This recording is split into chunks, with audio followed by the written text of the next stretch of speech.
Shalom Bapak Ibu kekasih Tuhan, saya mengucapkan selamat datang, selamat bergabung di dalam seminar DTU Indonesia, di mana hari ini kita akan belajar tentang kebenaran firman Tuhan yang mendalam menurut Alkitab kita dalam kacamata Ibrani, dan kesempatan kali ini kita akan diampu oleh dosen kita yang luar biasa, yaitu Bapak Dr.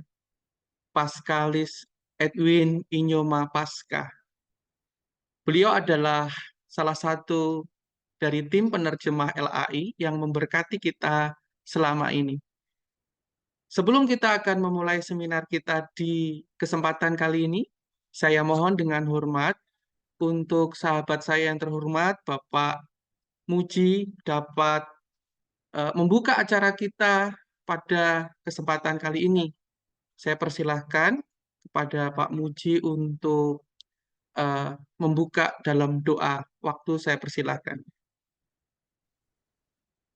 Baik, saudara-saudaraku yang terkasih, puji nama Tuhan, kita akan segera memulai seminar kita pada malam hari ini.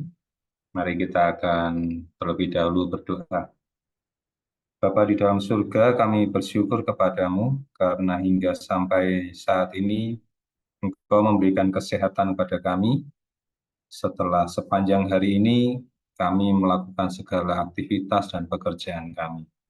Kami bersyukur Tuhan, Engkau persatukan kami untuk kembali merenung dan lebih dalam lagi menyelami kebenaran firman-Mu. Mari Tuhan, Engkau yang akan tolong hamba-Mu, Bapak Edwin Paskalis, untuk bisa membimbing kami semua untuk mengenal lebih dalam akan kebenaran-Mu, terutama akan 10 firman Tuhan. Kami mohon perlindungan-Mu untuk segala peralatan dan teknologi yang kami pergunakan pada malam hari ini hingga paripurna. Kami berdoa dan bersyukur di dalam nama Tuhan Yesus Kristus, Juru Selamat dan Penebus kami. Amin. Amin. Terima kasih. Baik Bapak Ibu, kita akan memulai seminar pada kesempatan kali ini. Saya persilahkan kepada Bapak Dr. Edwin Paskalis untuk mengajar kami. Terima kasih.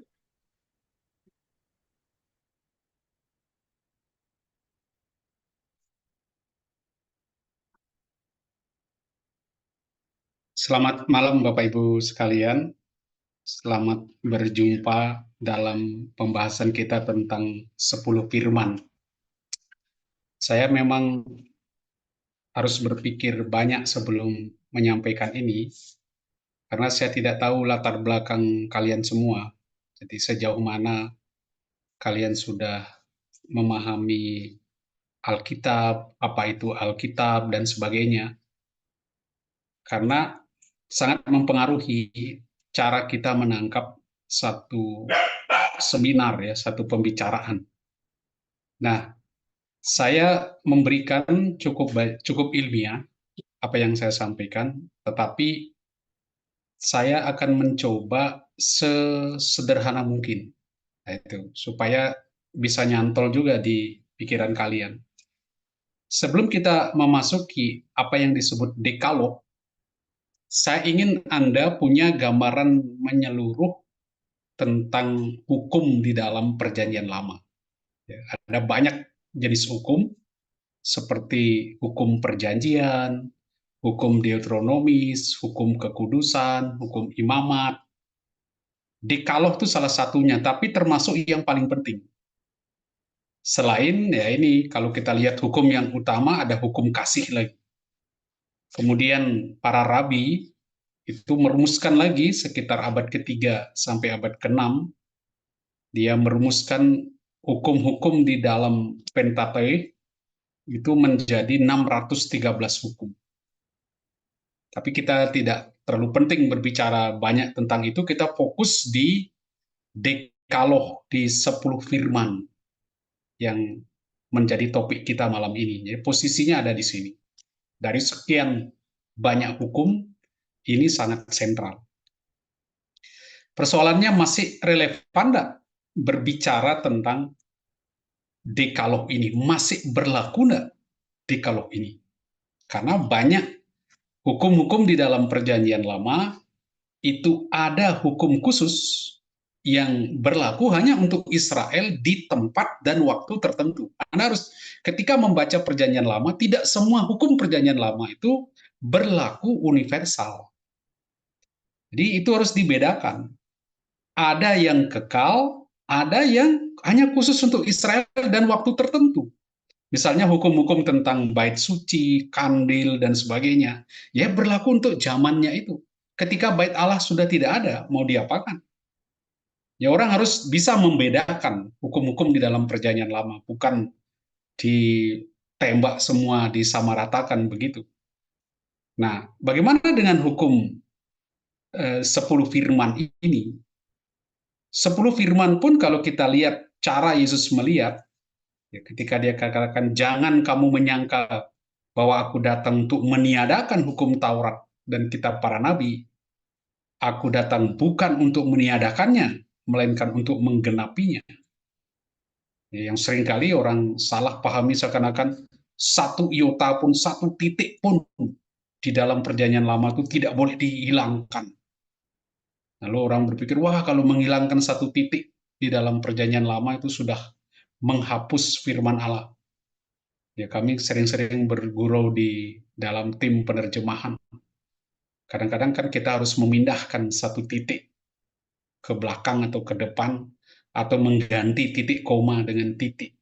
Kami sedang kadang-kadang bergurau, kamu mengganti firman Tuhan loh. Padahal bukan di situ, ya, harus memahami baik apa yang dimaksud dengan firman Tuhan. Sabda Allahnya itu posisinya di mana? Dan posisi terjemahan itu seperti apa? Jadi kita tidak bicara di situ ya.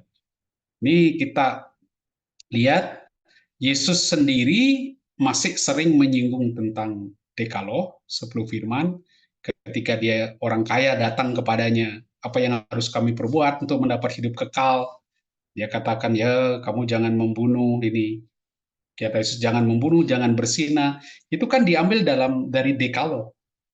Tetapi ternyata ketika orang itu katakan, saya sudah buat semua, saya sudah laksanakan semua. Yesus masih katakan, masih ada yang kurang. Jual semua milikmu. Seakan-akan masih belum sempurna, masih belum cukup orang hanya menaati Dekalog begitu saja. Kita lihat di dalam khotbah di bukit misalnya. Oke, kita tidak masuk ke sana ya. Paulus juga menyinggung. Kita langsung saja ke tema apa itu Dekalog, apa itu 10 firman. Paling tidak Anda di awal saya ajak untuk berpikir sejenak tentang hukum-hukum yang ada di dalam Alkitab. Bagaimana kita memahaminya, dan sekaligus apa maknanya, masih relevan enggak untuk kita dewasa ini, dan kalau dia relevan, bagaimana kita menangkap atau mengimplementasikannya di dalam kehidupan kita. Itu. Mari kita lihat 10 firman. Apa yang dimaksud dengan 10 firman? Istilah yang sering dipakai itu kan the Ten Commandments, 10 perintah Allah. Mengapa dikatakan demikian? Jadi kalau kita lihat di 24 ayat 11, Tuhan berfirman kepada Musa, naiklah menghadap aku di atas gunung dan tunggulah di sana. Aku akan memberikan kepadamu loh batu berisi hukum dan perintah yang kutuliskan untuk diajarkan kepada mereka. Ada orang protes kepada kami, kenapa hukum diganti dengan perintah? Ya harus dilihat teks Ibraninya. Apakah Ibrani memakai hukum ataukah memakai perintah? Karena istilahnya berbeda. Jadi jangan kita, yang bagus itu hukum, maka semua kata perintah kita ganti dengan hukum. Nggak bisa ya. Ada hukum, ada perintah, ada peraturan, ada instruksi. Ya, harus dibedakan di situ. Di sini jelas dikatakan, loh batu berisi hukum dan perintah. Nah, ini di dalam konteks yang begini biasanya dia paralel antara hukum dan perintah ini, karena di dalam bahasa Ibrani ada istilahnya hendiadis. Dan itu kadang-kadang hanya menjelaskan apa yang ada di depannya. Hukum yaitu perintah, bisa dalam arti itu, yang telah kutuliskan untuk diajarkan kepada mereka. Dari istilah ini, dari kalimat ini, orang lalu sering menyebut perintah-perintah itu adalah 10 perintah Allah. Apa memang demikian? Karena nanti ketika Musa naik di 24 ayat 12, dia tidak diberikan 10 firman saja, tetapi ada instruksi tentang mendirikan kemah suci. Ya. Oke, kita lihat istilahnya. Di dalam bahasa Ibrani, teks ini disebut 10 firman, bukan 10 perintah. Ya, Asheret Hadebarim. Jadi Asheret Hadebarim yang disampaikan Tuhan dalam perjanjiannya dengan Israel di Gunung Sinai. Dia pakai Asheret Hadebarim, bukan 10 perintah. Misalnya di 3428, Musa berada di sana bersama Tuhan 40 hari 40 malam lamanya.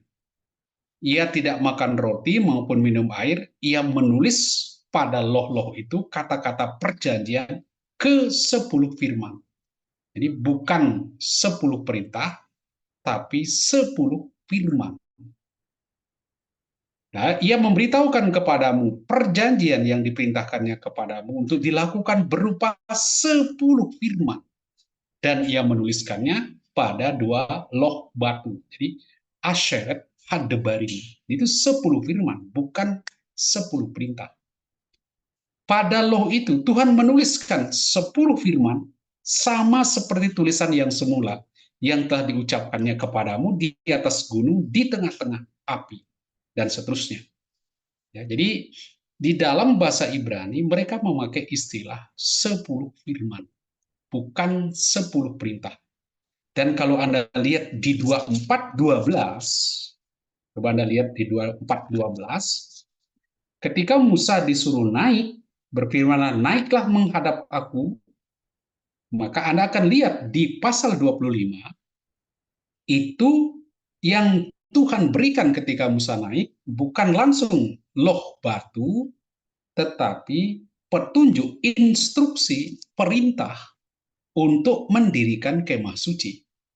Baru kemudian di akhir bab 31, setelah sekian banyak instruksi diberikan Tuhan, lalu Tuhan memberikan loh batu kepada Musa, dan pada saat itu juga ketika Musa turun, Israel sudah melanggar 10 firman itu.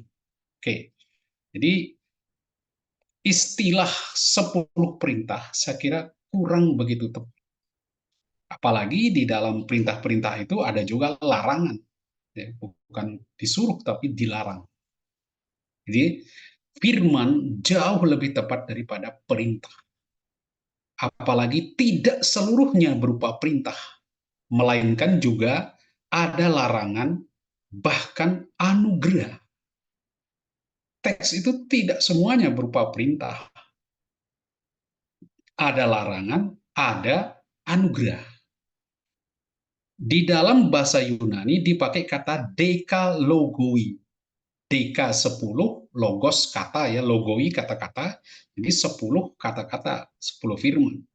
Atau dekaremata. Jadi dari situlah kemudian dikenal istilah dekalo, ya, 10 firman, bukan 10 perintah. Tapi kita sudah terbiasa di Indonesia memakai 10 perintah. Nah, saya lebih suka memakai 10 firman. Nah, di dalam ke-10 firman itu ditulis dikatakan 2 loh batu. Ini penting sekali. Mengapa dikatakan 2 loh batu? Karena ini dokumen penting, tertulis, ditulis di batu supaya awet. Jadi sejauh mana kita jangan cari harfiahnya, di mana loh batu itu sekarang, yang ditulis Musa dulu yang mana. Kita akan sulit membuktikan, tapi ini punya makna simbolis, yaitu bahwa dokumen ini sangat penting, awet, tersimpan karena ada di dalam loh batu, dan bersifat abadi. Ya, abadi. Seperti kota Roma disebut kota abadi, karena memang dibangun dengan batu-batu yang besar-besar begitu. Ya, seperti Kolosium itu awet seperti Borobudur, ya. Dia awet dari batu. Di sini ada sebutan lainnya, dua loh hukum, loh-loh perjanjian, karena diberikan dalam konteks perjanjian, maka disebut juga loh-loh perjanjian. Istilah untuk dekaloh, ya, kalau Anda mau tahu persisnya. Nah, asal usulnya apa? Asal usul dekaloh 10 firman ini, ada banyak sekali teori tentang dekaloh. Karena di dalam Alkitab sendiri, kita memiliki paling tidak, saya katakan paling tidak, karena di beberapa teks ada hanya bagian-bagian dari dekaloh, tidak lengkap. Tapi yang kita miliki cukup lengkap, bisa disebut dekaloh, itu ada 3.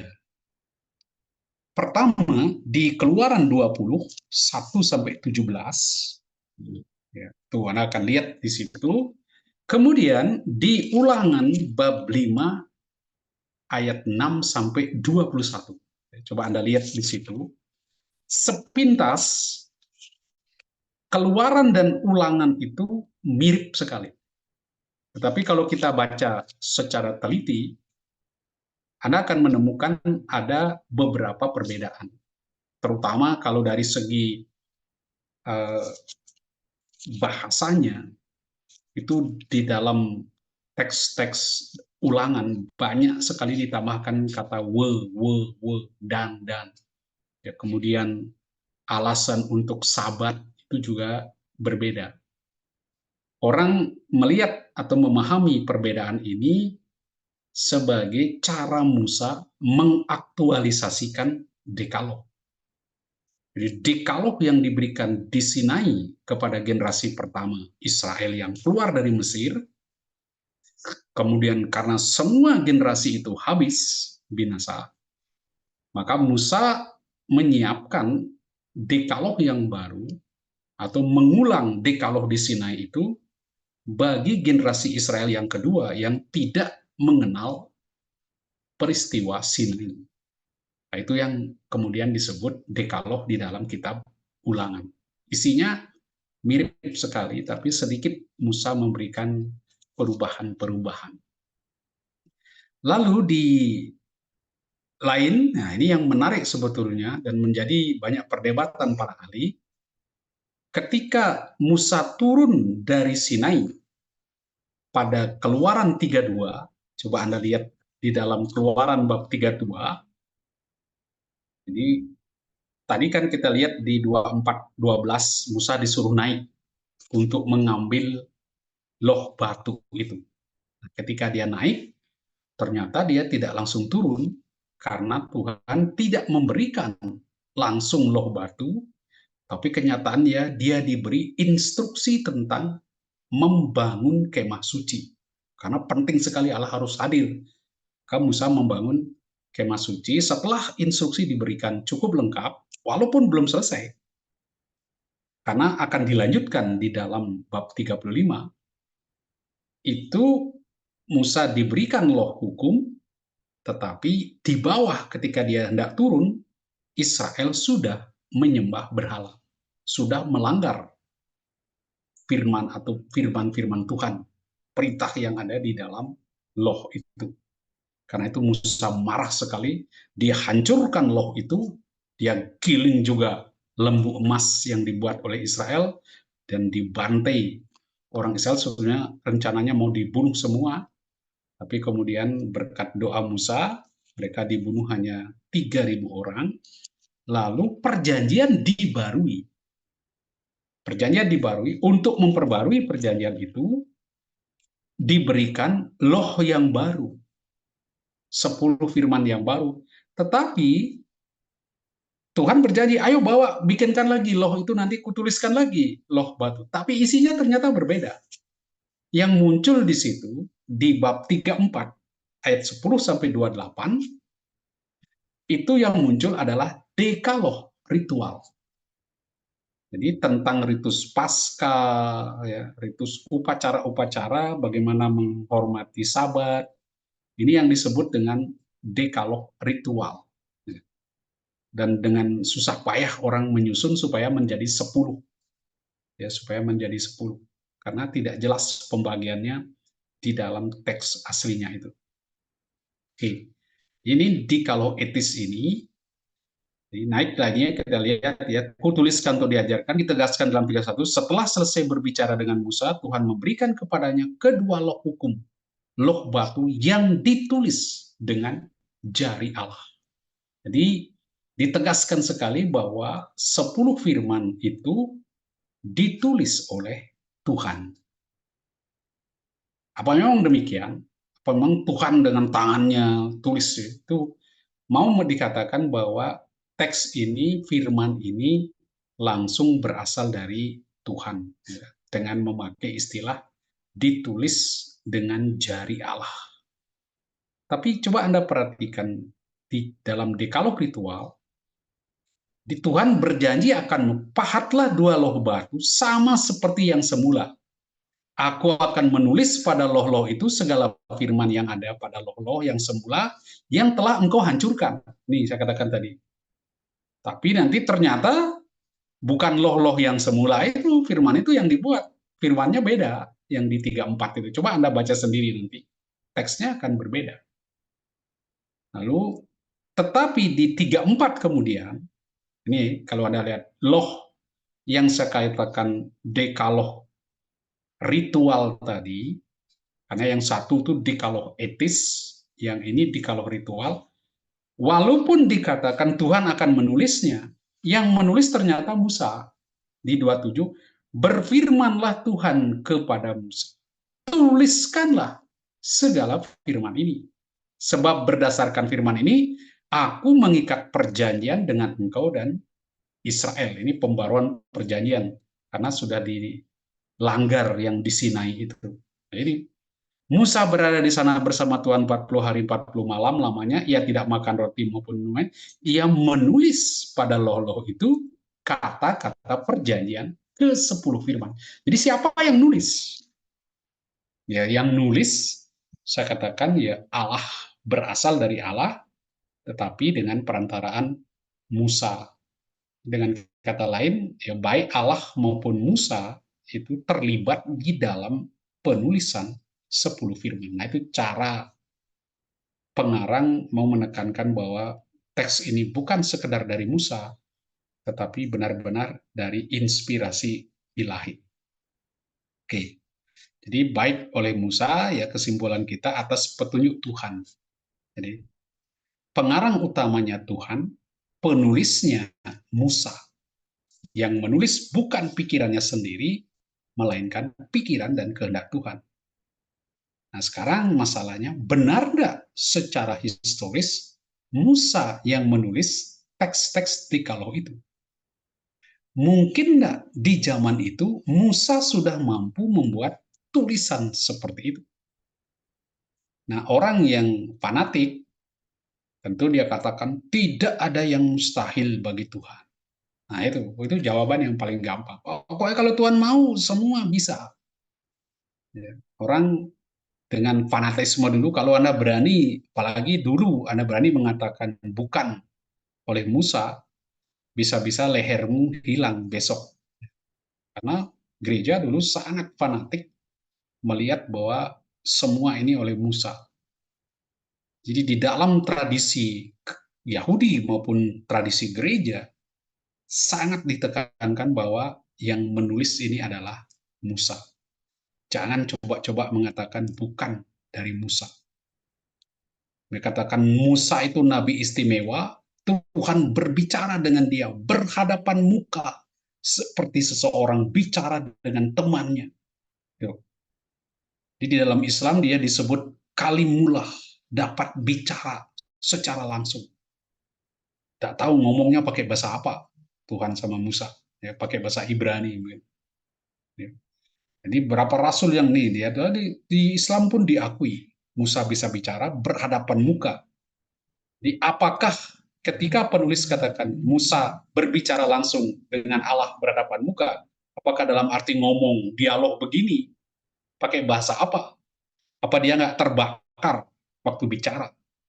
Karena di beberapa tempat dikatakan melihat Allah berarti mati. Kenapa Musa masih hidup? Oh, ini Musa istimewa. Dia bisa berhadapan muka. Ya. Nah, itu terjadi banyak perdebatan di antara para ahli untuk melihat bagaimana sebetulnya penulisan ini. Nah, di dalam penelitian-penelitian berikutnya, orang mengatakan bahwa penyebutan Musa hanyalah untuk memberikan satu otoritas. Memang tulisan-tulisan di dalam Dekaloh ini banyak sekali yang bersifat sangat kuno. Lalu dengan menempatkan teks ini ditulis oleh Musa, dia memiliki otoritas.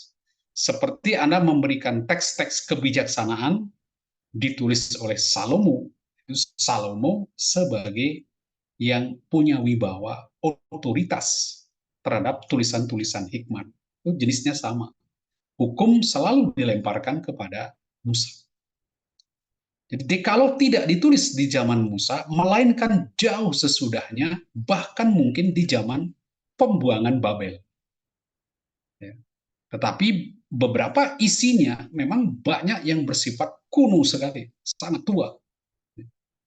Beberapa alasan yang dikemukakan, hukum-hukum yang ditemukan, teks-teks kitab suci lainnya, kita juga bisa temukan urutan-urutan yang berbeda.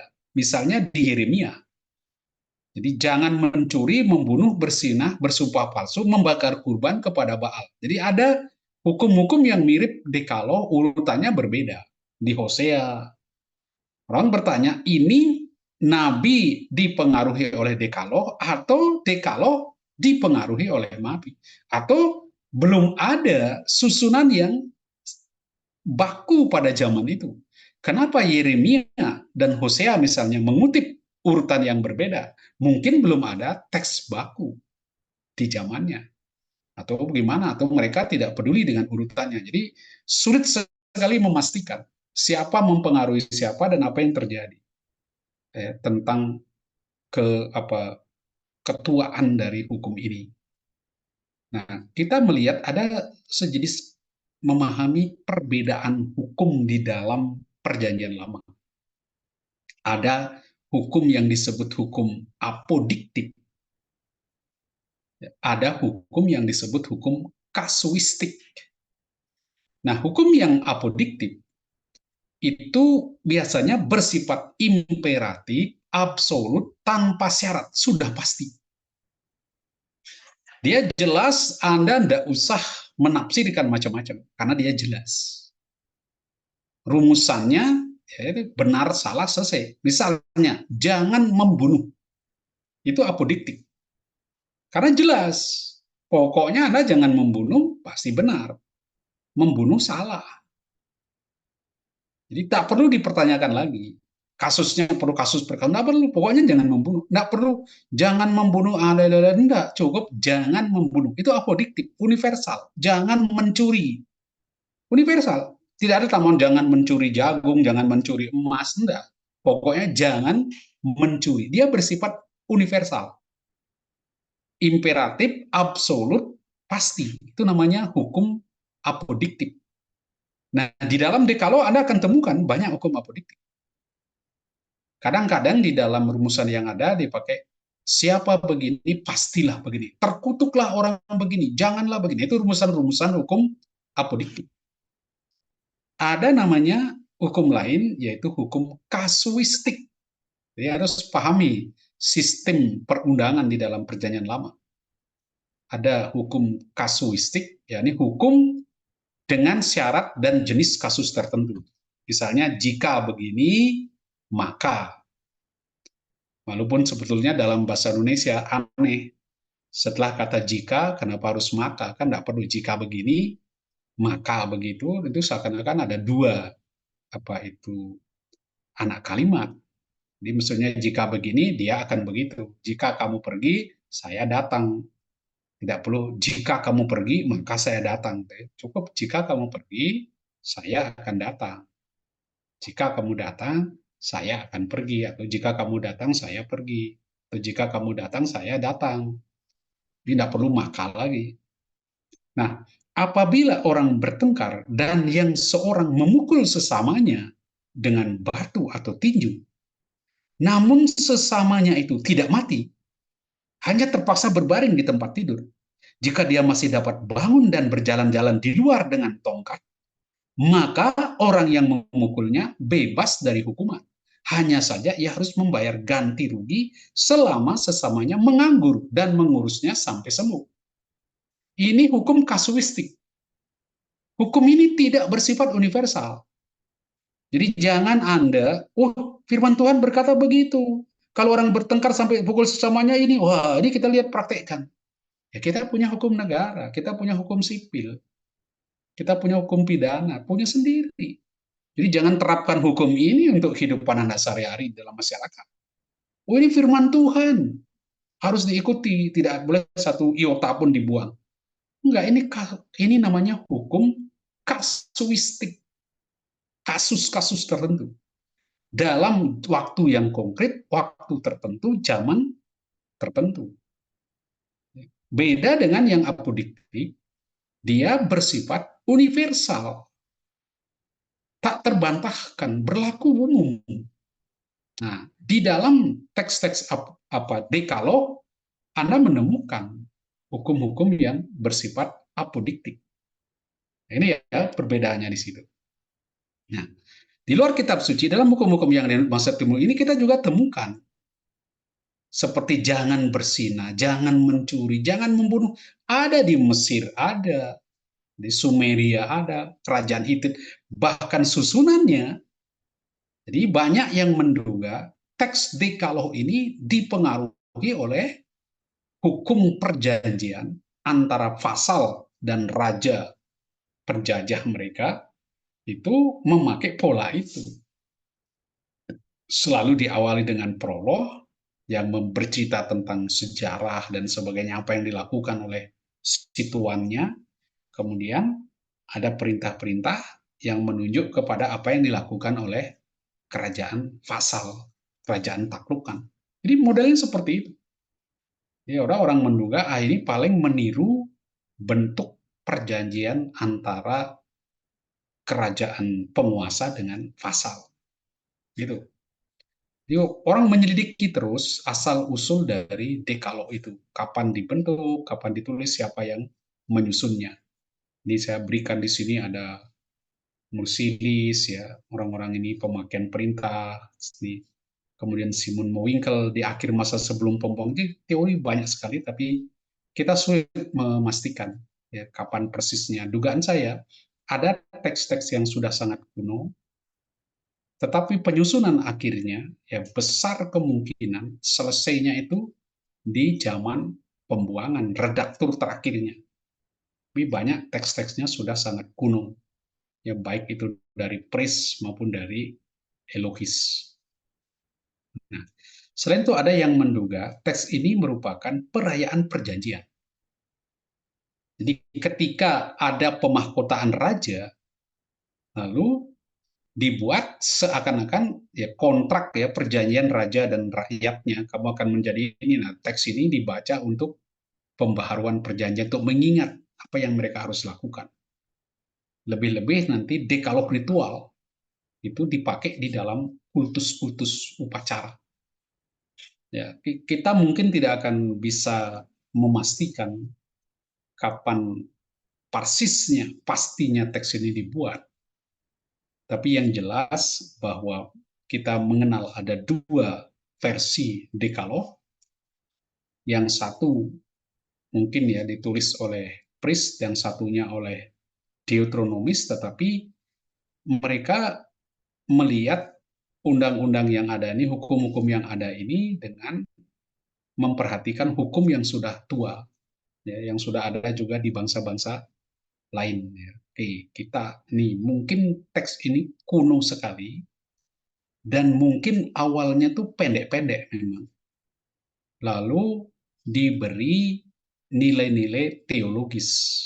Nah, kita lihat ini ada orang merekonstruksi bentuk dari hukum dulu awalnya mungkin pendek-pendek begini. Oke lah, itu orang mencoba mencari seperti apa dan kenapa sampai ada 2 bahkan 3 dekaloh di dalam Alkitab. Oke, jadi pemakaian teks-teks kalau ini di banyak kitab dalam Alkitab dalam ini juga ada di dalam bangsa-bangsa di Timur Tengah kuno, menunjukkan dekalog merupakan jalan hidup yang berkaitan dengan universalitas keberadaan manusia. Karena di bangsa-bangsa lain juga mengenal. Ya. Jadi ada kesamaan, tidak boleh menutup perbedaannya. Tetap dekalog bersifat religius, menyangkut relasi dengan Tuhan, yaitu relasi perjanjian. Ini kekasan dekalog. Dia tidak sekedar profan, menyangkut hubungan manusia dengan sesamanya, hubungan raja penguasa dengan vasal, raja taklukan, bukan hanya itu, tetapi punya nilai religius, menyangkut relasi manusia dengan Tuhan. Itu kekasan dekalog. Ya, kekasan dekalog. Nah, bagaimana kita sekarang cara kita memahami 10 firman? Kita masuk di dalam teksnya. Saya mau tunjukkan kepada Anda, kita mencoba memahami dekalog itu dengan melihat struktur dekalog itu seperti ini. Supaya kita memahami baik kenapa ada dekalog. Posisinya tuh begini. Jadi dia diberikan di dalam konteks namanya berit perjanjian. Ya. Ini di Keluaran 19, silakan Anda lihat Alkitab Anda. Di Keluaran 19, Mbak lihat di situ, itu ada undangan Tuhan agar Israel mau membuat perjanjian. Dan di situ Musa yang berperan besar, menjadi perantara. Kemudian ini kalau Anda lihat, Musa naik ke gunung setelah mereka keluar dari Mesir, tiba di kaki Gunung Sinai. Musa naik ke gunung sesuai dengan harapan Tuhan. Dia naik menghadap Allah. Lalu Allah katakan, Musa tanya orang Israel, mau enggak mereka membuat perjanjian? Jika mereka mau, mereka akan kujadikan umat yang kudus, ya, kerajaan iman, dan bangsa yang kudus. Mereka menjadi bangsa pilihan. Lalu Musa turun di 7 ayat 8, dan Israel katakan, semua yang difirmankan Tuhan akan kami lakukan. Di Israel setuju terhadap undangan Tuhan untuk membuat perjanjian. Silakan Anda baca di pasal 19 ayat 3 sampai dengan ayat 8. Ingat, konteks dekalog itu diberikan di dalam konteks perjanjian. Setelah Israel keluar dari Mesir, berjalan sampai di Gunung Sinai. Nah, setelah Israel setuju, coba Anda lihat di pasal 8, ayat 8. Seluruh bangsa itu menjawab bersama, segala yang difirmankan Tuhan akan kami lakukan. Lalu Musa menyampaikan jawaban bangsa itu kepada Tuhan. Naik Musa. Tadi sudah naik, dia turun, tanya Israel, kau mau? Mau, dia naik lagi, dia ketemu Tuhan. Tuhan dia sampaikan di ayat 9. Berfirmanlah Tuhan kepada Musa, sesungguhnya aku akan datang kepadamu dalam awan yang tebal, supaya bangsa itu dapat mendengar apabila aku berbicara dengan engkau, dan supaya mereka senantiasa mempercayai engkau. Lalu Musa memberitahukan perkataan bangsa itu kepada Tuhan. Jadi Tuhan katakan, kau turun, beritahu bangsa ini, saya akan turun di dalam awan, supaya nanti kalau aku bicara dengan engkau, orang Israel percaya bahwa memang ini perjanjian yang kita buat. Tapi persiapkan Israel karena Tuhan mau datang. Inilah yang disebut dengan teofani, penyataan diri Allah. Allah akan muncul menemui bangsa Israel. Nah, untuk itu, karena Allah itu kudus, kudus itu kan seperti api, seperti matahari. Anda dekat-dekat, terbakar, hancur Anda. Kalau Anda tidak kudus. Karena itu Israel harus menguduskan dirinya. Di ayat 9 sampai ayat 15. Kalau Anda baca ya, 9 sampai 15. Tuhan berfirman kepada Musa, pergilah kepada bangsa itu, kuduskan mereka pada hari ini dan besok. Mereka harus mencuci pakaian, menjelang harus bersiap pada hari ketiga. Tuhan akan turun di depan mata segenap bangsa di Gunung Sinai. Sebab itu harus memasang batas sekeliling bangsa itu dan berkata, jagalah dirimu, jangan mendaki gunung itu atau menyentuh batasnya. Siapa yang menyentuh gunung itu? Ya pasti mati. Jadi Tuhan katakan, kamu siapkan ya bangsa ini supaya mereka kudus. Kuduskan diri mereka. Mandi dulu, cuci baju. Selama 3 hari. Jangan lupa pasang batas. Jadi di gunung, kaki gunung, kamu harus pasang batas. Siapa nanti beritahu, jangan sampai ada yang melampaui batas itu. Siapa yang menyentuh itu, melampaui itu, dia akan mati. Dijaga. Oke, lalu Musa mempersiapkan bangsa itu sesuai dengan perintah Tuhan. Ya. Nah, di ayat 15 sudah persiapannya, ya. Lalu di ayat 14, Musa turun dari gunung, menemui bangsa itu, menguduskan bangsa itu, dan mencuci pakaian mereka. Jadi mereka udah siapkan. Lalu kata Musa kepada, bersiaplah menjelang hari ketiga, jangan bersetubuh dengan perempuan. Dia harus jaga kekudusan mereka. Lalu terjadilah, nah ini teofani di ayat 16, Allah turun. Serem, nah, kalau lihat Allah turun di situ, terjadilah pada hari ketiga, guru kilat awan tebal, gunung serta sangkakala, keras sekali. Kilat, gempa, macam-macam itu, di 16:20, tanda Allah turun. Nah, mereka akan membuat perjanjian. Ketika Allah turun, dia akan membuat perjanjian. Tetapi apa yang terjadi? Di ayat 21, jadi ketika Tuhan sudah kilat sambar awan mulai muncul ya, dahsyat begitu, Israel sudah tiup sangkakala, sudah siap di kaki gunung. Di ayat 21, lihat, di ayat 20 saya baca dulu. Lalu Tuhan turun ke atas gunung Sinai, ke puncak gunung itu. Kemudian Tuhan memanggil Musa ke puncak gunung itu, dan Musa naik ke atas. Ini kan aneh. Tadi kan Musa pasang batas, jangan ada yang muncul, jangan sampai ada yang kena gunung. Karena Tuhan mau turun, Tuhan mau bicara. Tiba-tiba sudah siap semua, sudah mandi semua, bajunya sudah bersih semua. Tuhan sudah dahsyat di atas. Tiba-tiba Tuhan katakan, naik. Musa naik kamu. Loh, gimana kami sudah siap Tuhan? Kok disuruh naik? Ya Musa naik lagi. Sudah lihat di ayat 21. Kemudian Tuhan berfirman kepada manusia, turunlah. Nah, dia sudah sampai di atas, sudah turun lagi sama Tuhan ya.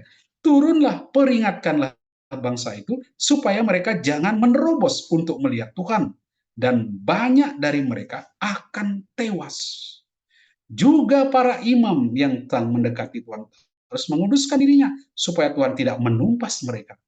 Lalu Musa berkata kepada Tuhan, tidak mungkin bangsa itu akan mendaki, sebab engkau sendiri telah mengingatkan kami mengatakan, pasanglah batas sekeliling gunung ini, dan nyatakanlah itu kudus. Nah lihat, apa maksudnya cerita konyol begitu? Musa harus bolak-balik naik ke atas gunung, ya, sampai 5 kali mungkin, dan gunung itu tinggi. Ya, apa kakinya ada keriting di Musa, nih turun lagi. Ada apa? Kenapa teofani ini tidak jadi? Mereka udah siap dengarkan. Ayo Musa naik. Ketika naik, turun kau. Ngapain Tuhan? Perhatikan, jangan sampai ada yang melampaui batas. Kamu sudah pasang nggak? Imam pun nggak boleh melewati batas itu. Supaya apa? jangan sampai ada yang mati. Jadi perjanjian Sinai yang akan diisi dengan Dekalog, tujuan utamanya adalah memastikan Israel tidak melewati batas. Jadi Israel harus tahu batas, maka dipasang batas. Hukum itu memberi batas. Dan batas itu tujuannya supaya mereka tidak mati. Allah tidak ingin bangsa ini mati. Tujuan hukum ini, firman ini, memastikan mereka hidup, bukan mati. Itu harus dipahami. Jadi kalau orang takut dengan hukum, waduh perintah ini gini. Tidak, perintah. Apa yang disebut dengan Dekalog diberikan oleh Tuhan untuk memastikan tidak ada dari umat itu yang mati. Karena itu Tuhan katakan cek sungguh-sungguh, jangan sampai ada yang melampaui batas. Nah, setelah itu Musa katakan, sudah Tuhan, sudah saya, karena mau gimana sih? Sudah saya kasih tahu kok mereka sudah lakukan. Oke, Musa turun, kemudian Tuhan berbicara. Jadi Anda lihat di akhir bab 19, tidak mungkin bangsa itu akan mendaki gunung Sinai dan seterusnya. Lalu Tuhan berfirman kepadanya, turunlah, kemudian naiklah. Waduh, Musa ini kasihan sekali, sudah turun naik lagi. Engkau beserta Harun, tetapi para imam dan rakyat tidak boleh menerobos naik mendekati Tuhan, supaya mereka jangan ditumpasnya. Lalu turunlah Musa dan menemui bangsa itu, dan menyampaikan hal itu kepada mereka. Jadi, apa yang Anda lihat di sini? Musa turun, ya kan? Nyampaikan. Tiba-tiba di bab 20, lalu Allah mengucapkan segala firman ini. Lah Musanya di mana? Kan tadi dibilang turunlah, ya. Dan Tuhan berfirman, turunlah, kemudian naiklah engkau beserta Harun. Ingat kan? Di bab 19 ayat 24. Musa turun. Tidak dikatakan Musa naik. Tidak. Kalau Tuhan kan kalau turun, aku naik dengan Harun. Tapi di sini tidak dikatakan Musa itu naik. Tiba-tiba di bab 20, lalu Allah mengucapkan segala firman ini. Akulah Tuhan Allahmu yang telah membawa engkau keluar dari tanah Mesir. Nah, lihat, apa maksudnya itu? Banyak yang menduga teks ini 10 firman itu aslinya bukan di sini tempatnya, tapi dia disisipkan di dalam kerangka perjanjian. Jadi pengarang terakhir, editor terakhir yang menyusun Alkitab ini menempatkan 10 firman itu di dalam kerangka yang disebut berit perjanjian. Perjanjian itu sendiri, kalau Anda lihat, dia belum selesai di dalam teks ini. Awalnya ada rumusan berit. Nah, teks ini disisipkan di sana sebagai isi dari berit. Nah, isi berit itu sendiri bukan hanya 10 firman. Tetapi perhatikan, di ayat 18, coba Anda lihat, bab 20 ayat 18. Jadi Tuhan berfirman ya, dia menyampaikan, akulah Tuhan Allahmu. Nah, itu 10 firman. Dia ucapkan 10 firman. Musa masih di bawah, belum di atas ya. Kalau Tuhan minta dia naik, dia belum naik. Kan dia diminta naik dengan Harun, tapi dia tidak naik. Lalu, ini jadi menarik ya kalau Anda membaca teks-teks itu. Ya, dia masih di bawah, Tuhan berfirman, kata 10 firman ya diucapkan, nanti kita lihat, paling tidak kita lihat satu bagian. Lalu di ayat 18, coba ayat 18, saya harap Anda pegang Alkitab, ya, Anda pegang Alkitab. Di ayat 18, seluruh bangsa itu menyaksikan ketika guruh mengguntur, kilat sambung menyambung, sangkakala berbunyi, dan gunung berasap. Bangsa itu menjadi takut dan gemetar, dan mereka berdiri jauh-jauh. Mereka berkata kepada Musa, engkau saja yang berbicara dengan kami akan mendengarkan. Janganlah Allah yang berbicara dengan kami, supaya kami tidak mati. Menangkap apa yang dikatakan? Yang mereka dengar apa? Guntur, kilat, sangkakala, semua. Kok jadi 10 firman? Yang dengar 10 firman itu siapa? Tuhan mengucapkan 10 firman di bab 20 ayat 1 sampai 17. Israel yang ada di bawah gunung, katakan, yang mereka saksikan kilat, dengar guntur, itu kok jadi 10 firman? Ya kan? Kok jadi 10 firman? Hebat sekali mereka bisa dengar 10 firman. Padahal katanya dengarnya guntur kilat. Lalu dia katakan kepada Musa, Musa, sudah kami nggak kuat ini. Kalau guntur terus gini kami ketakutan bisa mati kami semua. Sudah engkau saja yang ke sana. Engkau saja yang menghadap Tuhan.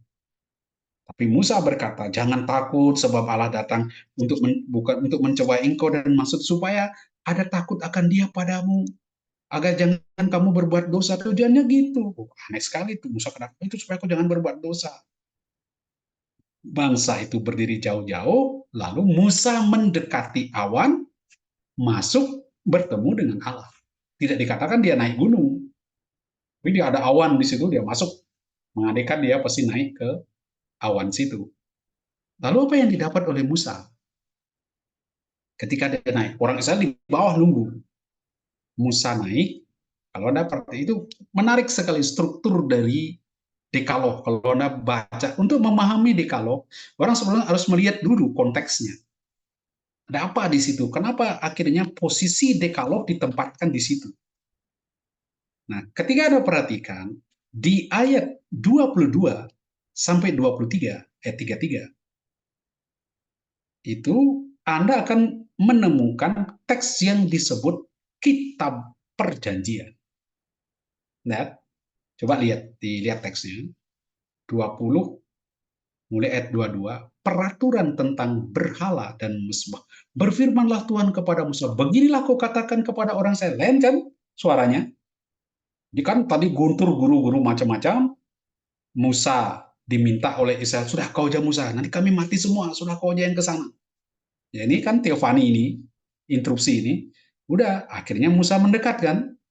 Dia mendekat ketika Israel jauh, hanya Musa yang datang pada Tuhan, diberikanlah instruksi ini tentang berhala dan mesbah, budak Ibrani haknya ya, peraturan tentang ganti rugi, tentang dosa keji, tentang lampu. Nah lihat, terus Anda baca sampai di bab 23, bahaya penyembahan berhala dan seterusnya. Inilah yang disebut hukum perjanjian, kitab perjanjian. Ya. Jadi Musa diberi kitab perjanjian. Selain Dekalog tadi, tapi Dekalog tadi belum bentuknya karena mereka hanya dengar guntur, kilat, dan guru itu. Nah, pada akhir bab 23, ya, akhir 23, di situ dikatakan mereka tidak boleh menetap, lalu masuklah bab 24. Di 24, inilah yang disebut ratifikasi perjanjian. Perjanjian disahkan. Jadi ini, maka saya katakan, Dekalog itu ditulis tidak diapit oleh berit perjanjian. Dia adalah isi dari perjanjian Tuhan dengan Israel, dan perjanjian ini kuat sekali. Kita lihat sedikit dulu bentuk pengesahan perjanjiannya seperti apa. Lalu Musa datang memberitahukan kepada bangsa itu, lalu dia turun ya, dia sampaikan segala firman Tuhan dan peraturan tadi. Lalu Israel kembali menjawab seperti di awal, di bab 19 tadi, di sini juga dikatakan, segala firman yang telah diucapkan Tuhan akan kami lakukan. Jadi setuju kan? Sah, disahkan perjanjiannya. Keesokan paginya ia mendirikan mezbah di kaki gunung itu, upacara pengesahan perjanjian dengan darah. Nah, lihat itu ya di ayat 8 misalnya. Kemudian Musa mengambil darah dan menyiramkannya kepada umat. Inilah darah perjanjian yang diikat Tuhan dengan kamu. Berdasarkan segala firman tersebut. Firmannya dibacakan, lalu direciki dengan darah, mengesahkan perjanjian. Perjanjian dengan darah. Ya. Oke, itu disahkan.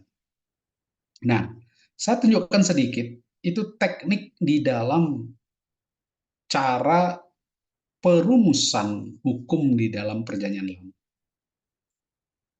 Dekaloh ini dianggap oleh orang Israel sebagai hukum tertinggi. Mengapa? Karena ini langsung diberikan oleh Tuhan. Walaupun kalau Anda baca teksnya, ya, Dekaloh bab 21 sampai 17, itu ada beberapa bagian bukan Tuhan yang bicara, karena Tuhan orang ketiga. Maksudnya aku, tapi di bawah dia menjadi orang ketiga. Ingatlah Tuhan Allahmu, jangan nanti Tuhan. Nah, itu kan orang ketiga. Kalau Tuhan yang ngomong aku mestinya, tapi dia menjadi orang ketiga. Jelas bukan kata-kata langsung dari Tuhan. Kemudian dengan menempatkan dekaloh itu seperti ucapan langsung dari Tuhan yang didengar oleh Israel, walaupun yang didengar kilat guru itu, dia mempunyai nilai tertinggi, kuat sekali, tidak bisa diapa-apakan.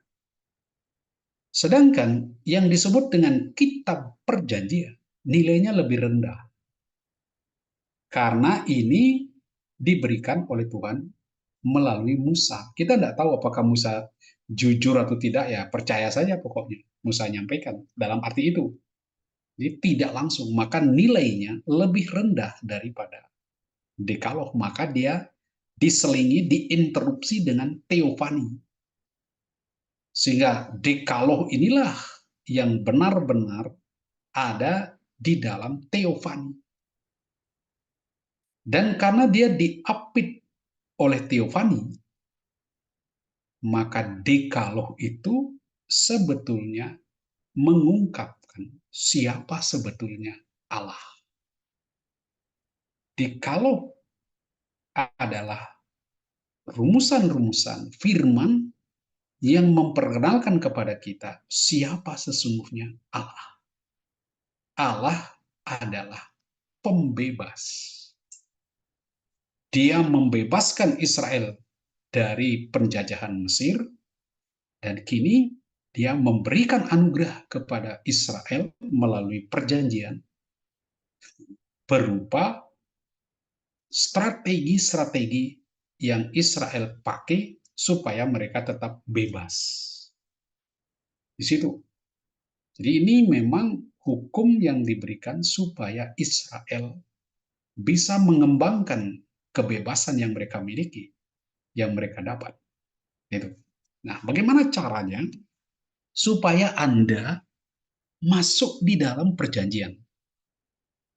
Karena ini perjanjian ini bukan perjanjian raja dengan fasal.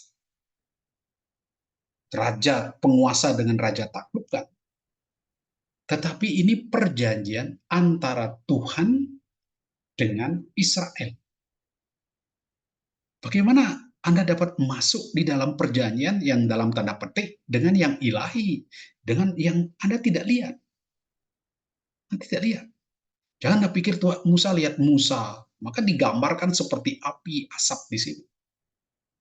Cara pertama yang dia katakan, kalau Anda baca Keluaran 19 ayat 1 sampai 3, di situ ditunjukkan teks sejarah Israel. Karena ini dekaloh ini, perjanjian Sinai ini merupakan kelanjutan dari sejarah pembebasan Israel dari Mesir.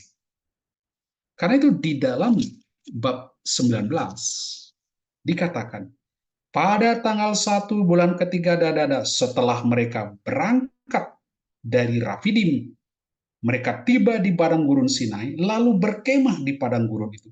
Di sana orang Israel berkemah. Di situ orang Israel. Lalu Musa naik menghadap Allah dan Tuhan berseru dari gunung itu.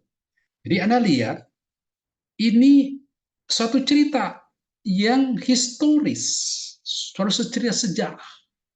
Pada bulan ketiga, setelah berangkat dari Rafidim, Israel berkemah di tepi Gunung Sinai.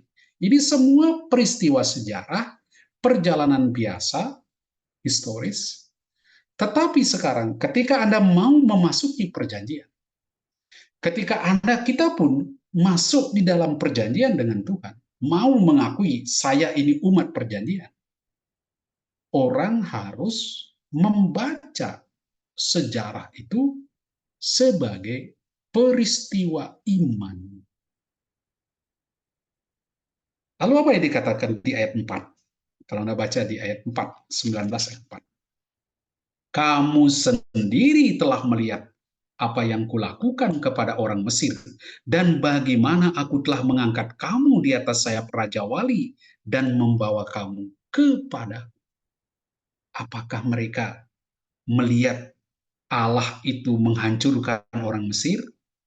Apakah mereka melihat Allah mengangkat mereka di atas sayap Raja Wali? Nggak lihat. Jangan Anda bayangkan mereka melihat Allah. Itu peristiwa-peristiwa sejarah itu mereka baca di dalam terang iman sebagai peristiwa iman. Bahwa mereka keluar dari Mesir, dibebaskan dari Mesir, itu Allah yang melakukan. Jadi jangan pikir kita bayangkan hebat sekali Israel lihat Tuhan kejar mereka. Tidak, mereka baca sejarah itu, peristiwa-peristiwa yang mereka alami sebagai karya Tuhan, sebagai peristiwa iman. Dan mereka katakan, seperti dia mengangkat mereka di atas sayap Raja Wali. Tuhan yang menuntun mereka. Nah, dari situlah ketika kita melihat peristiwa sejarah, peristiwa sehari-hari, peristiwa biasa, sebagai peristiwa iman, barulah kita bisa masuk di dalam relasi kita dengan Allah. Relasi perjanjian. Karena ini adalah peristiwa iman. Peristiwa iman. Orang yang tidak beriman, tidak bisa masuk di dalam relasi perjanjian. Itu beda tipis ya, antara orang beriman dan tidak beriman. Contoh saja, ya, katakan misalnya saya sakit, dokter sudah vonis ya kamu kira-kira 3 bulan lagi habislah, tidak ada harapan, sudah terlalu parah sakitnya. Oh, berdoa, cari alternatif, doa kencang, banyak orang mendoakan, sembuh. Nah, ketika sembuh, orang yang tidak beriman, mungkin dia tidak berdoa, tapi dia cari obat alternatif tadi. Dia katakan, wih, ini pengobatan alternatif ini luar biasa, hebat ini. Tetapi orang yang beriman, dia katakan, Tuhan menyelamatkan saya. Nah, lihat, peristiwanya sama. Tetapi yang satu membaca dari kacamata iman, yang lain tanpa iman. Sembuh, sama-sama sembuh. Tapi yang satu melihat Allah yang bertindak.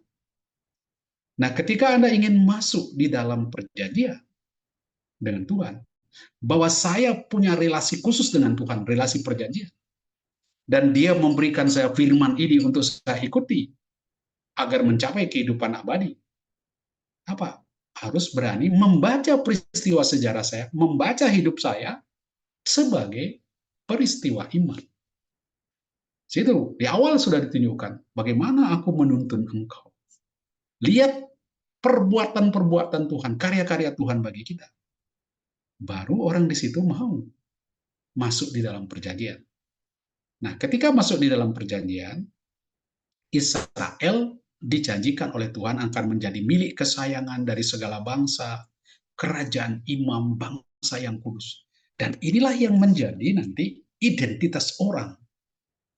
Ketika dia berelasi dengan Tuhan, dia mengenal siapa Allah, Allah yang membebaskan dia dari Mesir, maka kredo mereka, akulah Tuhan Allahmu yang telah membebaskan kau dari Mesir, dan dia mengenal siapa dirinya. Saya orang yang dibebaskan. Saya orang pilihannya. Saya kerajaan imam yang jadi perantara mengantar bangsa-bangsa kepada Allah. Saya bangsa yang kudus, yang dipisahkan, yang dikhususkan bagi Tuhan. Maka tingkah laku saya, perbuatan saya harus sesuai dengan itu. Maka ada kriteria. Bagaimana tingkah laku bangsa yang kudus? Tuhan berikan di dalam 10 firman itu. Nah, di dalam konteks itulah orang harus membaca, memahami 10 firman itu. Jadi ini firman untuk menjadi bangsa yang kudus, dan terutama adalah supaya manusia jangan mati, jangan kebebasannya itu. Jadi kuncinya persetujuan mengadakan tindakan segala yang difirmankan Tuhan akan kami lakukan. Jadi kalau Anda masuk di dalam perjanjian, lalu tahu bahwa firman inilah yang menentukan relasi kita dengan Tuhan tetap berjalan dengan baik. Nah, jadi itu ada persiapan pertemuan tadi ya. Nah, sekarang kita lihat, saya katakan tadi, perjanjian Sinai, Dekaloh, diberikan di dalam konteks teofani. Seingat ya. Jadi kalau Anda lihat struktur yang saya tunjukkan tadi, itu diberikan di dalam konteks teofani. Nih, diapit Dekaloh itu oleh teofani, yaitu penyataan diri Allah. Jadi Dekaloh membantu kita memahami siapa Allah. Dan di dalam teofani tadi, lazimnya di dalam perjanjian lama, teofani itu selalu punya dua unsur. Unsur penglihatan dan unsur pendengaran. Dua. Selalu. Maka kita juga lihat di Gunung Sinai, Israel dengar apa? Dia dengar guntur, guruk. Apa yang dia lihat? Dia lihat api, kilat, awan. Jadi ada audition, ada vision. Selalu di dalam suatu konteks teofani. Nah, di antara sekian banyak simbol-simbol yang ditampilkan. Jadi jangan Anda bayangkan, oh mereka lihat ini, itu bahasa-bahasa simbolis yang harus kita pahami. Bagaimana Israel memahami Allah di zaman mereka itu. Dan ungkapan mereka tentang Allah disimbolkan ya, disampaikan secara simbolis, yaitu api dan asap. Jadi dua kalau kita simpulkan secara lengkap ya, secara garis besarnya, maka kita akan menemukan dua tanda yang kuat, yaitu awan, kilat, dan suara keras, guruh suara keras ini, dan api, asap, dan api. Inilah gambaran Israel tentang Allah di awal sekali. Mengapa dia katakan asap? Dia mau mengatakan Allah itu menyatakan diri, tetapi sekaligus menyembunyikan dirinya. Kita tidak pernah tahu persis siapa Allah. Dia jauh melampaui apa yang kita pikirkan. Sehingga kehadirannya dia seperti asap menantang kita untuk berinterpretasi, melakukan interpretasi, menafsirkan. Allah dalam menyatakan dirinya tidak pasal ini loh saya itu begini, saya itu baik hati, saya itu murah. Enggak. Dia hadir seperti asap dan menantang kita. Ada apa di balik asap itu? Orang harus menafsir. Ketika terjadi suatu peristiwa, saya disembuhkan, saya diselamatkan. Orang menafsirkan, Tuhan menyelamatkan saya. Ada karya Tuhan. Allah itu misteri. Hadir di dalam peristiwa-peristiwa, tapi dia tersembunyi. Dan orang harus menafsir, menginterpretasi kehadirannya. Seperti asap tadi. Kemudian Allah digambarkan seperti api. Api itu terang, panas, serta memberikan keamanan, karena jelas ya, tidak gelap. Tetapi bagaimanapun juga, orang harus menjaga jarak. Harus ada jarak. Harus ada batas kita dengan Tuhan. Jadi kehadiran Tuhan selalu menuntut kita menyesuaikan diri kita, kita mengambil jarak. Harus ada batas di dalam kehidupan kita. Supaya kita tidak melampaui batas. Karena kita melampaui batas ketika jarak itu kita langgar. Kita terbakar, panas, kita mati. Karena itu kita lihat tadi, Musa diingatkan oleh Tuhan, pasanglah batas, jangan kau lampaui. Jangan kau lampaui batas itu. Nah ini dibuat jarak di situ, dijaga. Nah ini itulah yang dikenal. Maka kalau ada perhatikan di dalam perjalanan Israel di padang gurun, Anda akan temukan simbol-simbol ini dituntun oleh tiang awan dan tiang api. Jadi jangan Anda bayangkan, misalnya ketika jalan, ada tiang awan naik, lalu terus ketika gelap tiang api. Ya, itu kan, tapi itu membantu kita, bahasa-bahasa simbolisnya membantu kita mengimajinasikan. Dan itu lebih menyentuh daripada, oh Allah hampir hadir di hadapan Tuhan sebagai suatu misteri yang harus kita tafsirkan. Nah, orang memakai bahasa-bahasa simbolis ketika mengungkapkan Allah yang misteri. Karena Allah tidak bisa kita ucapkan, kita definisikan dengan kalimat-kalimat yang jelas begitu. Karena dia misteri melampaui daya pikir kita. Nah, dengan simbol-simbol itu, kita jauh bisa menangkap, oh Allah begini, oh Allah seperti ini, ya, yang tidak selalu bisa ditangkap. Ini maka Anda akan temukan dia seperti api, seperti asap nih. Penyeberangan Laut Merah, tiang awan melindungi bangsa Israel dari serangan tentara Mesir. Ada awan. Setelah mengadakan perjanjian dengan Israel, Allah menyatakan dalam awan dan api. Nah lihat. Jadi pada akhir keluaran kemuliaan adalah memenuhi kemah suci. Dan api menutupi gunung Sinai kini bisa dibawa. Di mana? Di kemah pertemuan. Api itu sekarang hadir. Allah hadir di dalam kemah pertemuan. Itu bahasa-bahasa simbolis yang mengungkapkan siapa Allah bagi Israel yang mereka kenal. Gitu. Ini pentingnya awan dan api, dua tanda di mana Allah menyembunyikan dirinya, tapi sekaligus juga menyatakan dirinya. Dialah misteri itu kita tangkap, tapi sekaligus selalu ada yang tersembunyi, selalu ada yang tidak kita pahami. Keduanya mengungkapkan sesuatu tentang Tuhan, sekaligus menyembunyikan sesuatu tentang Tuhan. Itu menariknya. Tuhan itu selalu tidak bisa ditangkap sepenuhnya. Ya, nah itu yang membuat kita tertarik melihat Tuhan, ya, mencari Dia terus, ya, karena Dia penuh misteri. Oke. Itu bagian pernah. Sekarang setelah kita mengenal isi dari dekalog, konteksnya begitu, saya tunjukkan kepada Anda bagaimana kita melihat isinya sekarang.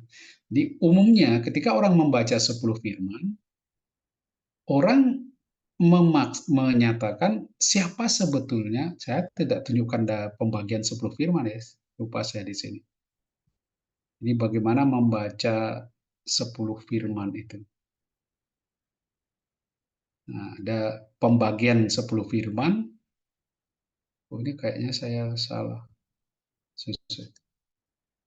Nah, jadi kalau Anda perhatikan 10 firman, pembagiannya, jadi kan dibuat itu memang di dalam teks aslinya sendiri agak sulit. Karena tanda bacanya tidak begitu jelas membagi Keluaran pasal 20, 1-17 itu di dalam 10 firman.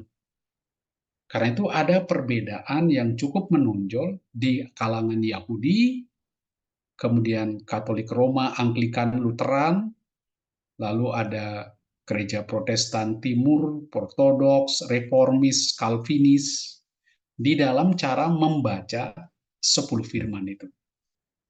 Ya, ada yang mengikuti Agustinus, ada yang mengikuti Origenes, kemudian ada yang mengikuti Yahudi. Nah, di dalam tradisi Yahudi, yang menarik bagi saya, dan saya suka dengan penafsiran Yahudi, teks pertama, ayat kedua ya, Akulah Tuhan Allahmu yang membawa engkau keluar dari tanah Mesir, dari tempat perbudakan, dilihat oleh orang Yahudi sebagai firman pertama. Kita melihatnya, baik itu Roma Katolik, Anglikan, Lutheran, Reformis, Calvinis, melihatnya sebagai prolog, pengantar. Sama-sama punya dasar yang kuat. Kalau kita lihat itu sebagai prolog, saya bisa memahami mengapa Kristen melihat itu sebagai prolog.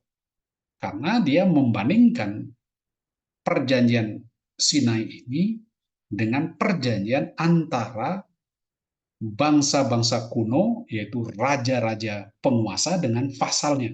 Itu polanya selalu ada prolog yang berbicara tentang kebaikan raja penguasa terhadap vasalnya, sehingga vasal itu harus menunjukkan ketaatan kepada raja penakluk itu. Nah, tetapi orang Yahudi melihat secara jauh lebih jeli makna ini. Dia katakan, akulah Tuhan Allahmu yang membawa engkau keluar dari tanah Mesir, dari tempat perbudakan, sebagai firman pertama. Maksudnya apa?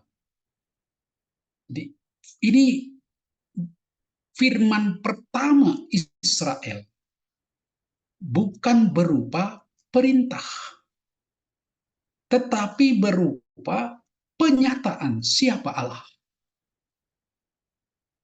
Bahwa Allah adalah yang membawa mereka keluar dari tanah Mesir. Allah mereka adalah Allah pembebas.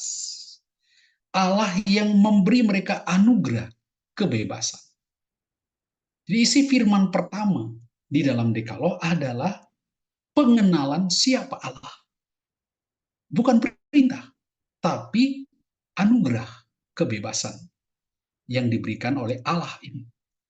Jadi Exodus merupakan awal pendirian Israel sebagai bangsa, dari keluarga dia menjadi bangsa. Allah melepaskan Israel dari kondisi budak, menjadi bangsa merdeka, bebas, otonom. Dan inilah tujuan mengapa Allah membebaskan Israel dari perbudakan. Karena dia ingin membawa Israel masuk di dalam relasi perjanjian.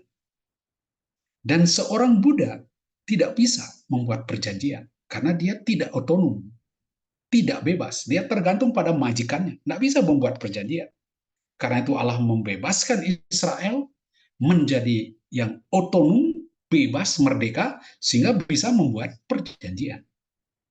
Jadi Allah melakukan intervensi ketika Israel jadi budak, di dalam penindasan dia bebaskan. Karena itu Allah muncul sebagai Allah pembebas. Dia memberikan anugerah kebebasan supaya apa? Israel bisa masuk. Jadi Allah adalah pencipta hak kebebasan. Dan kodrat Israel sebagai bangsa dan hak kebebasannya merupakan anugerah. Jadi siapa yang mendirikan Israel? Allah. Ini bangsa yang luar biasa. Yang didirikan oleh Allah, dibebaskan oleh Allah melalui karya pembebasan itu. Mengapa dia dibebaskan? Supaya dia otonom, bisa membuat perjanjian dengan Tuhan. Ini anugerah cuma-cuma dari Tuhan. Maka kalau Anda baca kisah pembebasan Israel dari Mesir, semua dikerjakan oleh Tuhan. Jadi inilah apa yang disebut anugerah kebebasan. Jadi firman pertama dari Dekaloh adalah firman kebebasan. Anugerah. 10 firman kehidupan dan kebebasan. Itulah Dekaloh. Inilah ungkapan kasih Allah dan tindakan Allah yang mendekatkan diri kepada manusia. Dia bertindak dengan cuma-cuma memberikan kasihnya kepada manusia. Itu. Jadi, yang pertama sekali dari Dekaloh itu adalah menyatakan siapa Allah. Itu Allah yang memberikan kebebasan kepada Israel. Ya, kasih Allah betul cuma-cuma. Aku telah memperhatikan dan sungguh kesengsaraan umatku. Aku telah mendengar seruan, aku telah turun melepaskan. Ini Allah pembebas yang memperhatikan, yang membebaskan. Allah bertindak dengan cuma-cuma memberikan kasihnya. Anugerah yang sepenuhnya cuma-cuma dari Allah. Israel sama sekali tidak berhak atas pemberian Tuhan. Tidak ada sesuatu pun yang telah mereka lakukan sehingga pantas mendapat perhatian Tuhan. Tidak ada. Jadi ungkapan kemurahan hati Allah ini tanpa syarat dan kesetiaannya pada janjinya kepada nenek moyang mereka.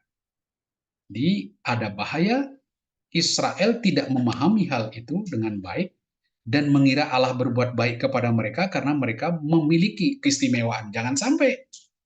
Maka diingatkan, untuk menghindari kekeliruan ini, Musa mengingatkan mereka, kamu jangan pikir kamu hebat. Ini semua cuma-cuma. Jangan kau pikir kau hebat, lalu Tuhan memilih engkau. Dia katakan, sebab engkaulah umat yang kudus bagi Tuhan, Allahmu. Engkaulah yang dipilih oleh Tuhan Allahmu dari segala bangsa di atas bumi untuk menjadi umat kesayangannya. Bukan karena jumlahmu lebih banyak. Hati Tuhan terpikat pada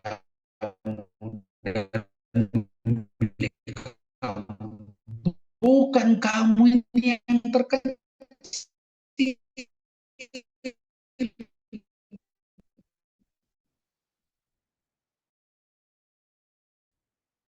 tetapi karena Tuhan mengasihi kamu dan memegang sumpah. Jangan kau pikir kau istimewa, kau hebat. Jadi inilah yang kita lihat, ada karya dia favorit, soal dia penindasan, dia membela, tetapi Allah mengutus anaknya sebagai pendamaian. Kita mengasihi karena Allah lebih dahulu mengasihi kita. Jadi firman pertama di dalam teks itu, kalau Anda baca tadi, pertama sekali adalah anugerah. Jadi, akulah Tuhan Allahmu yang telah membebaskan engkau dari tanah Mesir, dari tempat perbudakan. Jadi firman pertama adalah anugerah, bukan perintah. Dan anugerah itu berisi siapakah Allah itu, yaitu Allah pembebas.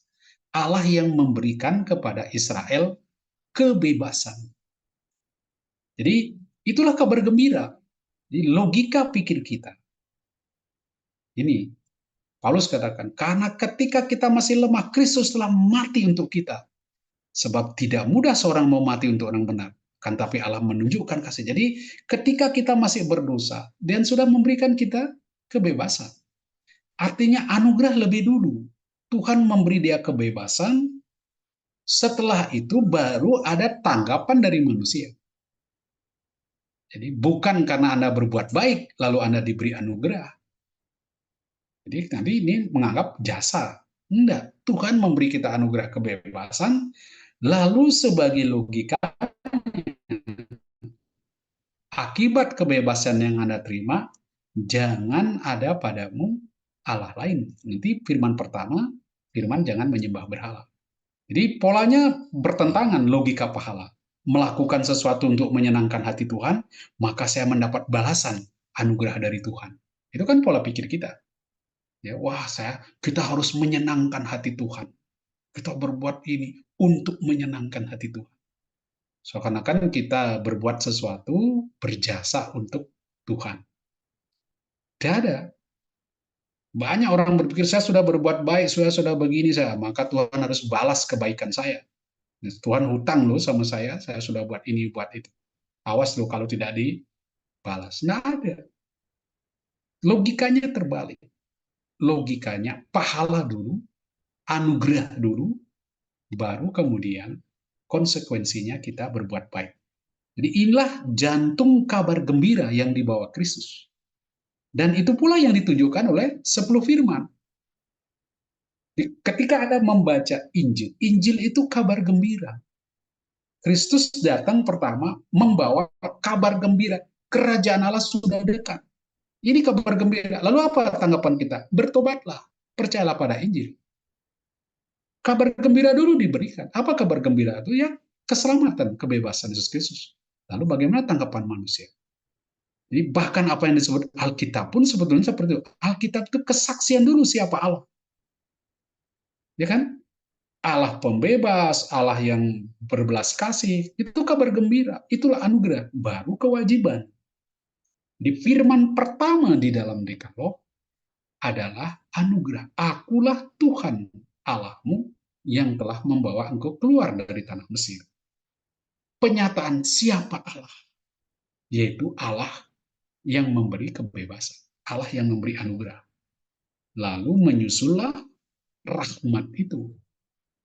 Karena Allah memberikan engkau kebebasan, maka isi firman kedua, jangan ada padamu Allah lain. Itu logikanya. Jadi Tuhan memberikan kita kebebasan, Dia adalah Allah yang pembebas, yang tidak ingin umatnya mati, kehilangan kebebasan, melainkan mengembangkan kebebasan itu, maka Dia memberikan strateginya supaya menjadi jawaban dari manusia untuk mengembangkan kebebasan. Caranya bagaimana? Maka ada firman kedua, yaitu jangan ada padamu ilah lain. Karena kalau kau punya ilah lain, kau jadi budak ilah lain itu. Engkau nanti terikat pada dia, kehilangan kebebasan. Hormatilah hari Sabat, nanti kau jadi budak kerja. Jadi semua firman belakangan itu, mengingini, jangan mengingini sampai terakhir mengingini. Semua itu dimaksudkan supaya orang menjadi lepas bebas. Menjadi manusia yang bebas. Karena Tuhan sudah memberikan anugerah kebebasan. Jangan sampai kalian mati karena kebebasan itu. Itu yang harus ditunjukkan di situ. Oke, silakan dilanjutkan. Mungkin ada pertanyaan atas apa yang saya sampaikan ini. Jadi polanya gitu ya. Jadi pilihan, anugerah, lalu baru ada kewajiban. Tapi kewajiban itu, hukum-hukum itu, perintah-perintah itu jangan dilihat sebagai sesuatu yang menjadi beban. Tetapi bagaimana mengembangkan anugerah yang sudah diberikan kepada kita. Jadi mirip seperti perintah kepada Adam dan Hawa. Semua pohon dalam taman ini boleh kau makan buahnya. Semua saya kasihkan kepadamu. Itu anugerah. Tuhan memberikan semuanya. Tetapi bagaimana memakai anugerah itu? Jangan kamu makan semua. Tahu batas. Jangan serakah. Jangan dihabisi semua. Pohon pengetahuan tentang yang baik dan jahat, jangan kamu makan. Nanti kamu mati. Kalau kamu serakah, kamu habiskan, tidak tahu batas. Hilang semua anugerah itu. Habis. Tidak bisa dikembangkan.